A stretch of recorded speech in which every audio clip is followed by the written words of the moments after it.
Hello everyone, this is Tammy with TammySkinner.com, and I'm so excited because today we are finally going to have the launch for the new Cricut Expression. It launches tonight. Ginger will be kicking everything off at midnight Eastern Standard Time. And so in the meantime, I've got some fun things to do. I'm actually having a watching party tonight. Have invited several of my friends over. We're going to get together and have fun. And this is the invitation that a lot of you have already seen on my blog. And I made everything from my new Expression. From the cartridges that are inside, it comes with 4 preloaded cartridges. The first one is Cricut decals that I used, and on page 66 you'll see this cute Cricut image with the shadow feature. That is my base image that I used for the invitation. And then in the new cartridge, the Cricut American Alphabet, you'll see that it has all kinds of sentiments.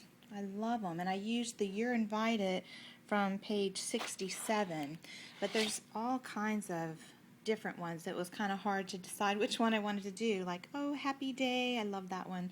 Anyway, so that was where I got my sentiment from. And then the Cricut Essentials is another cartridge that's preloaded, and it has this great arrows on here. So I used the arrows. Of course, I flipped my arrow so that it was facing a different direction, and used one of my good friend Robin's stamps, Girl Time. Works perfectly for the invitation, gives it that extra element. Now inside my invitation are my details. And my details, basically, I just used one of the images again from my Cricut Essentials, which is the kind of curved box there. And I wanted to show you how I cut this out. I first printed the information on my computer, and on a 8.5 by 11 piece of cardstock, I printed it up, put it on my mat, and I'm going to show you how to cut it or line it up. Now you can see here in the taskbar that I've chosen 2 of the boxes. Then I've done a return line to take me down to another line. I've put in a border just to use as a spacer, and then another return line, and then to kind of move everything over, I put in another little, it's a bracket just to use as a spacer, and then my 2 boxes. So the 2 images, the border and the bracket, really are just kind of spacers. That's going to be wasted paper that I was not planning on cutting anyway, and so I actually get some extra images out of it. And you'll see, I'll go to my home and load map, and to cut, and I have it pre-designed on a fast cut. When I'm doing simple shapes like this, I can go fast with the right pressure. So my speed is a 5, my pressure is a 5, only 1.